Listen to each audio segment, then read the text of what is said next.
Pour la fin de cet exercice, nous allons repositionner. Alors voilà, évidemment, hein, on le sait, au niveau de la résistance, on aura un câble qui partira ici et qui viendra sur l'organe de régulation. Alors en l'occurrence, là, c'est un coffret 202 Expert, mais il peut y avoir d'autres types de coffrets de régulation.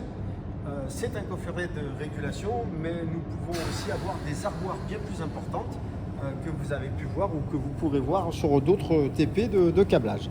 Donc ici, nous avons toute la partie connexion interne et ici, nous avons toute la partie connexion externe qui servira à brancher dans un autre exercice. Là maintenant, nous avons positionné nos câbles. Nous allons remettre... Voilà, il faut entendre le petit clic hein, qui prouve quand même une bonne étanchéité. À savoir quand même que normalement, nous devrions avoir ici des câbles.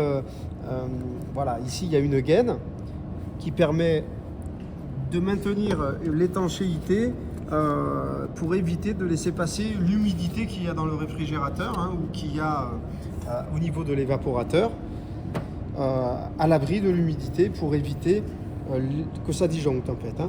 Mais tout ça, ce sera encore l'objet d'un autre cours. Ici, on n'oublie pas que, pareil, hein, on est sur des objets, sur des éléments pardon, qui bougent. Donc on va replacer notre petit riselant après avoir remplacé notre sonde. Donc on vérifie tout ça bien comme il faut. Alors lui, il est un petit peu récalcitrant.